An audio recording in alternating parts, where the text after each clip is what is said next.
اینجا اخترآباد است، یک بنای قدیمی که معروف است به مدرسه دولتی.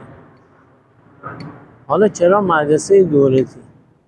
این بنا متعلق بوده به کاظم پدر عبدالحسین خان که به خاطر سربازی پسرش این بنا را به دولت داد. به خاطر همین میگویم مدرسه دولتی.